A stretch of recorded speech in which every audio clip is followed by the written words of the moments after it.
your boss Komindi, and you're back again to my YouTube channel.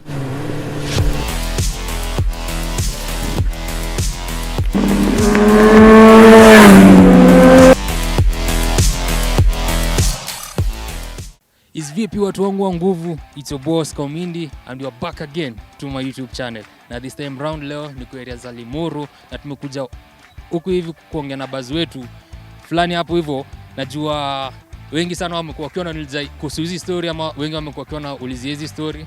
So leo niko na mjamu wetu, one of the youngest, one of the fastest riders wenye tunakuanga nao hizi mtaa za Kenya. Nataka tuongee naye tujue ma 1-2 kuhusu hizi bike.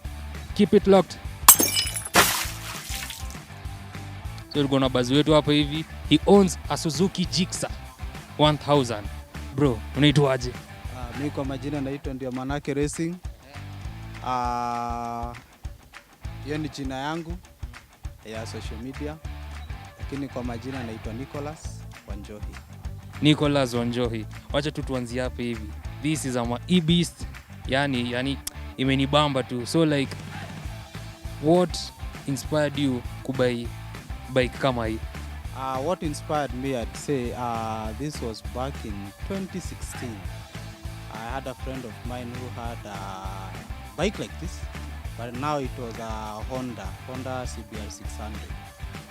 So he tempted me, told me to carry me at the back. So I was really afraid. I never liked bikes, but the minute I was on the bike and the thrill that I felt through the highway changed my mind. So tunaweza sema passion yako ilianza once ulipata ile thrill.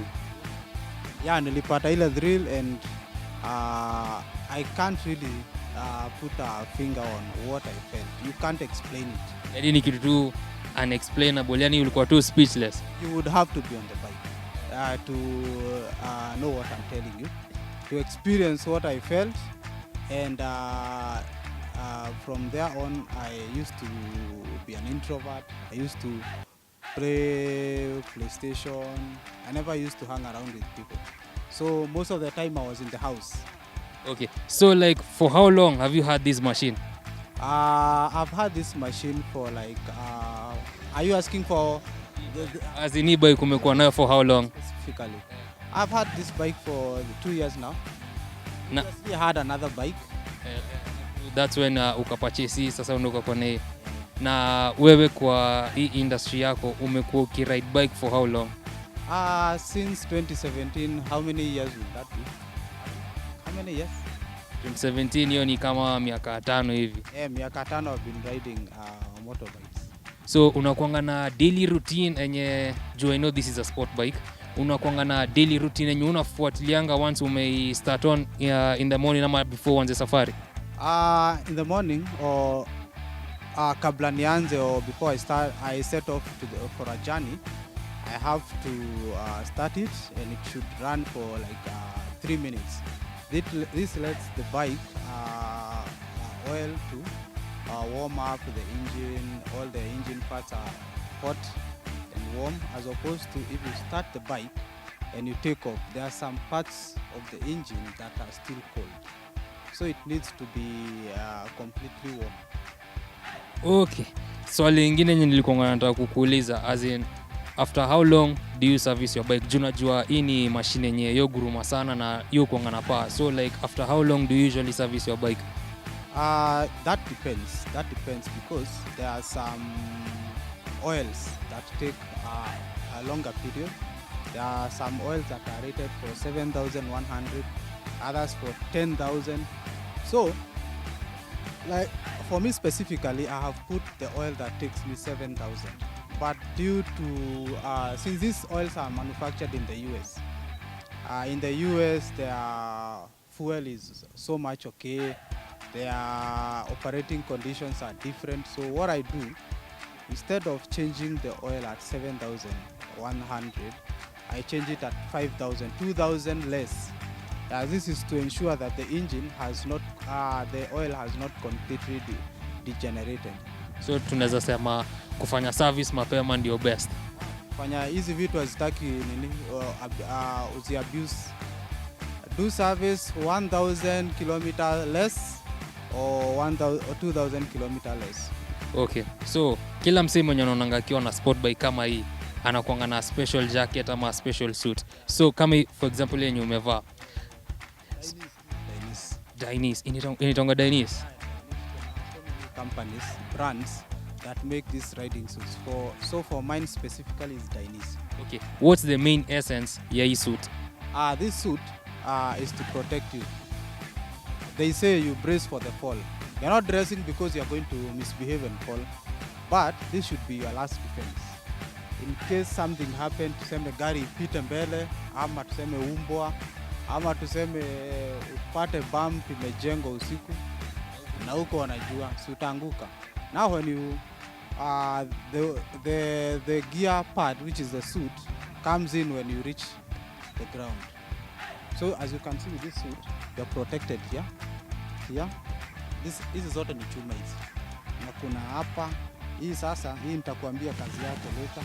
Hapo unaona sasa kiatu hapa, hii ni ya kuprotect ukianguka, vidole za hapo mwisho Hazitaumia. Hazitakulika, hazitakulika, za kuslide. Okay, hiyo na ni mpya yenye hatukuanga tunajua, so nilikuwa nataka take around the bike ukituonyesha parts zile zenye unajua zenye yani si zile complicated sana, zile tu normal, at least ndo my viewers at least understand ni nini.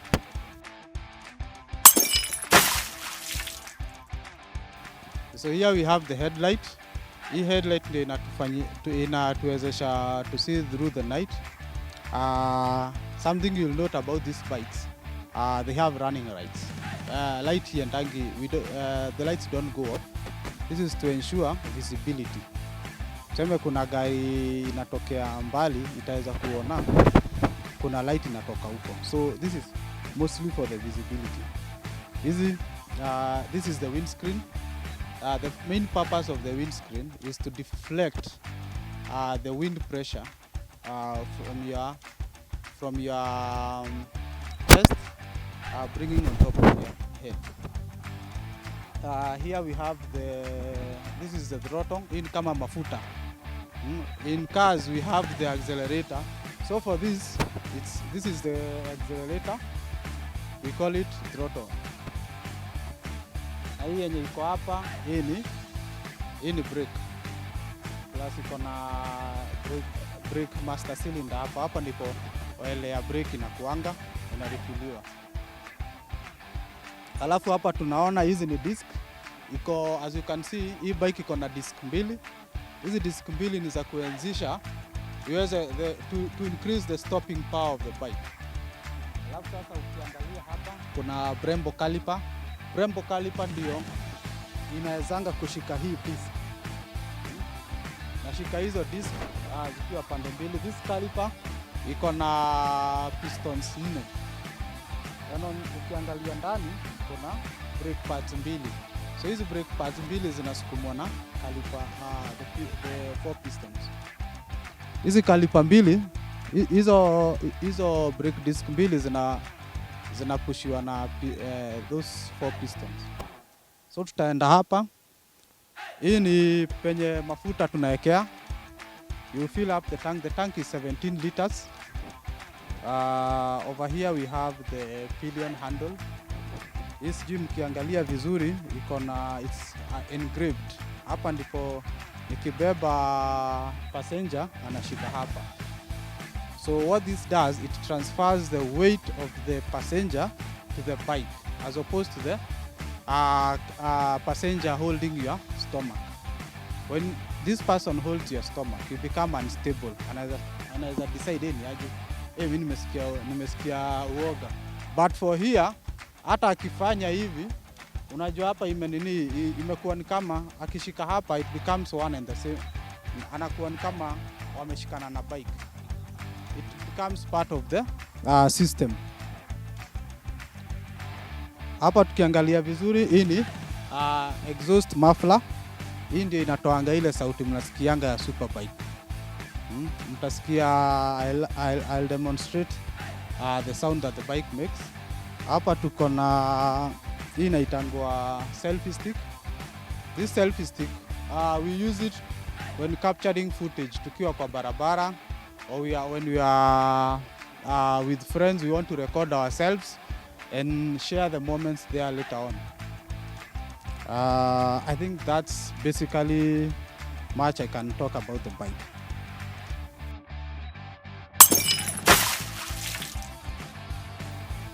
Nick, unaweza tupeleka kiasi about the wheels, because naona hizi wheels si the same na zile bikes zingine. Why are these wheels broad na huku nyuma naona ni kubwa kiasi compared to kule hivi mbele?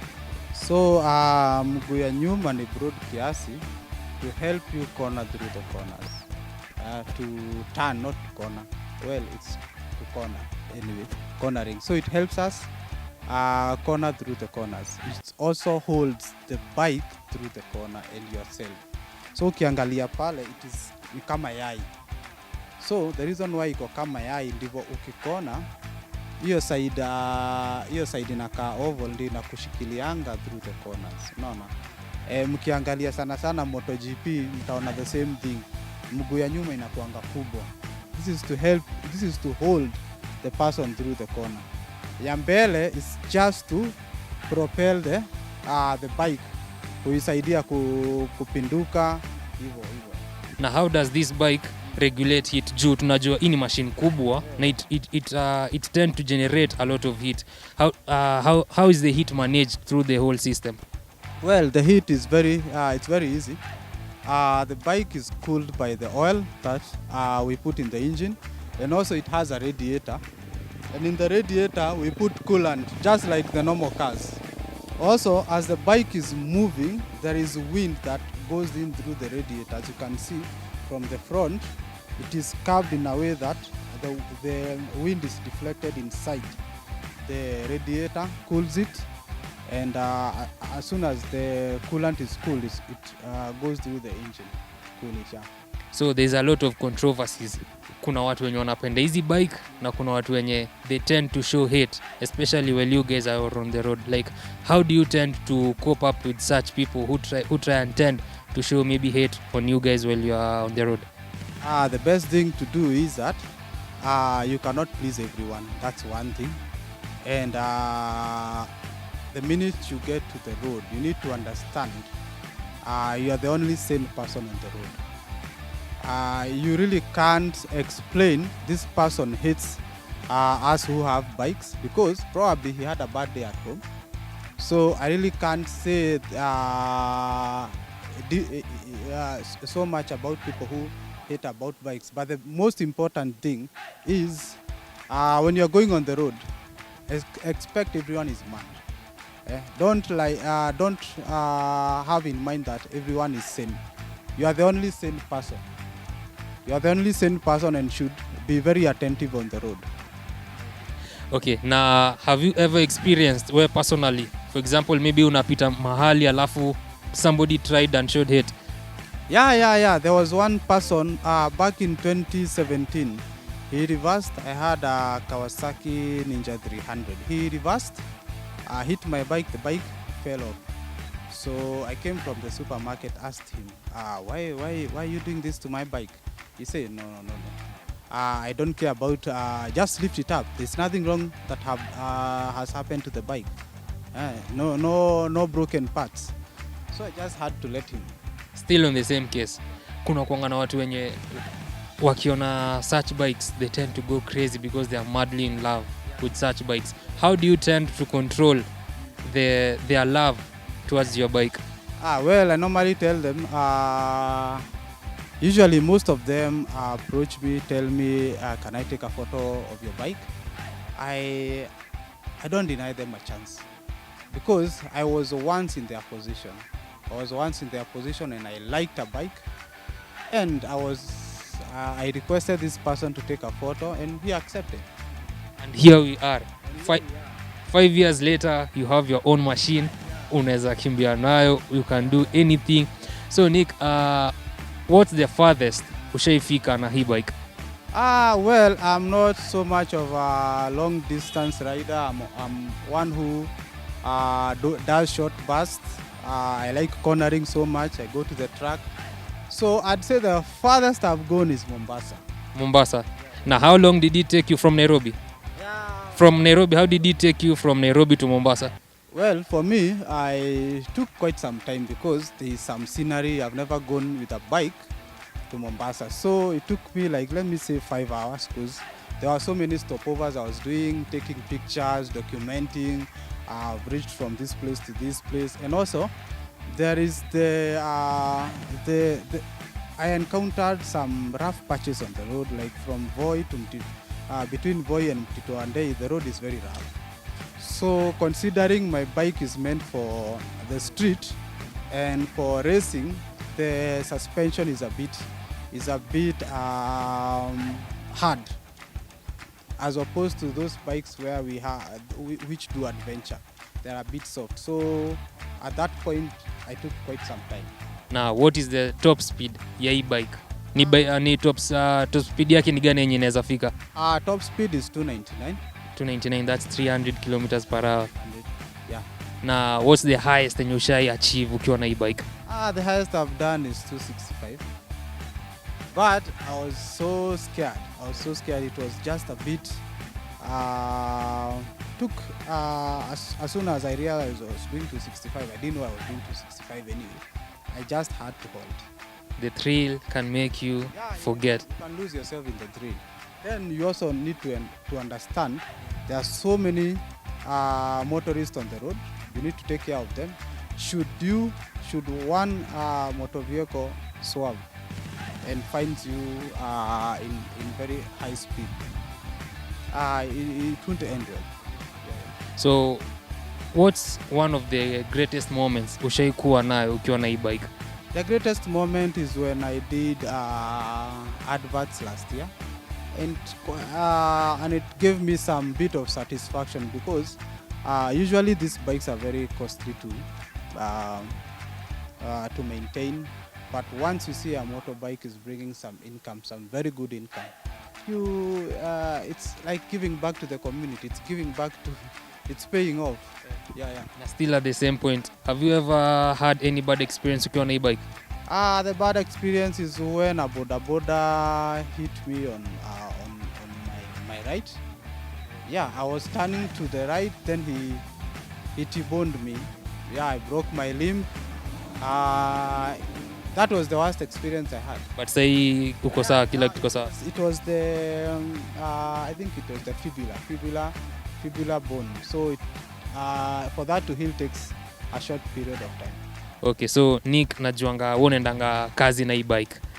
Unaendanga job na hii bike. So how do your fellow employees tend to say time yenye wameingia, like of course place yote yenye kuna hii bike uta notice. How is that feeling when employees know that yenyewe huyo ni Nick amefika? It's very, very pleasing to see how receptive people become. There is some sort of people are wowed by the bike itself, the sound that it makes. They are so curious how this person handles on the road, the weight, the same things you guys have asked me. Okay, na swali lingine. I rarely see this type of bikes riding or maneuvering through city, like in town. It's very rare kuona bike kama hii ikipita town. Why is that? Mbona zipitiangi tao sana sana? Well, it depends with the time. Because there are not so many, like the products. The time people get into work is, you're expected to be at work at 8. So I'm thinking the only time you'll see these big bikes, it's around 7:30, 7. Yeah. After that, probably late in the night, in the evening, like 6, 7. That's when you can see these bikes, but not through the day. So Nick, because they are not commercial anyway. You can't see a boda guy carrying someone with this. It's not profitable as a boda. so lingine, like insurance. Are there type of special insurance that cover these bikes? Yeah. There is comprehensive and there is third party. So any insurance company, you just go to it, they'll take it and cover it. Yeah, they will cover it. Okay. But there are special cases. I'm thinking if you are going to a racing environment, the insurance will be a bit hesitant to talk about claims of any misfortunes. ukiangalia ile kamera, can you try and speak to maybe mtu mwenye anakuanga tu na thrill ya hizi bike, mtu mwenye hana as in ajui ataanza aje, just speak a word of encouragement kwa mtu yote mwenye angependa kujoin hizi bikes. What I'd say to all motorcycle, big bikes, enthusiasts, those people who wishing to join the community, whoever is excited about bikes, if you would want to learn about riding, don't give up on that dream. I was once there. If you need training, there are so many riding schools in Kenya. They offer the bike that you are going to train with. They'll give you the safety equipment, and you'll learn how to ride. So it's just it's not an easy process as per se, but it's a process that one takes slowly by slowly, and then you get to the final, isn't it? Yeah. Okay, now maybe one word to maybe the people. There are a section of people that might tend to think that these type of bikes might be dangerous to their sons or daughters. One word to them. What I'd like to say, this is a machine. It doesn't have a soul. It depends on how you're going to control it. So it is not your relative. It's not. It doesn't have any empathy, but it goes by what the instructions you're giving it. If you give it too much gas and there are people in front of you, probably you're drunk or you're not attentive, it will kill you, it will cause an accident, and you'll be there to blame. Hii bike iko na gear ngapi? Because these things move fast, iko na gear ngapi? It's 6 speed. Yeah. Gear 6. Na ni sisi ngapi? Hii ni gao moja. Lakini iko na nguvu. Okay, swali lingine inaweza kuwa maybe it's kinda off topic kiasi, but ever since I was born sijaiona bike kama hizi zikiwa na honi. Mbona hazinanga honi, ama kwanza ziko na honi? Ziko na honi, lakini you really can't in most occasions you might not need the horn, because mtu atasikia sauti yake ataangalia. So how utatumia horn? It's hard to notice yani. It's hard. Okay, utafinya honi tuseme for some cases whereby you seeing people are not attentive, but ideally the bike itself is a moving horn because it's loud. Okay, this December we were promised by our able governor Mr. Johnson Sakaja that kutakuwa na Nairobi festivals. You guys have a community of bikers, isn't it? Yes. So you guys as a community, are you planning maybe to do a showcasing during the Nairobi festival, which will be held in December? Actually, in December we are going to have a Sunset GT. It's normally hosted by Motorsports, and I'm pretty sure as a result of that motor show, there'll be something for the Nairobi festival. Haya, okay. Swali yetu ya mwisho. Hapo hivyo awali umetuambia kuna kuanga na some schools which offer training on such bikes. So which are some of the schools which offer training to such bikes? One school, the one that trained me, is Advanced Rider Training. It's spearheaded, or the lead trainer is Peter Wasike. And there is also one by Tris Motorcycle. The other one I can't remember. They are quite a number. Those ones are the ones that I can remember. Okay. Hiyo imekuwa time yetu hapa hivi na Nick mwenyewe, also known as ndiomanake Racing, on Instagram and on YouTube. Kindly check him out. TikTok. And also on TikTok. It has been our time hapa hivi. See you in the next one. Peace.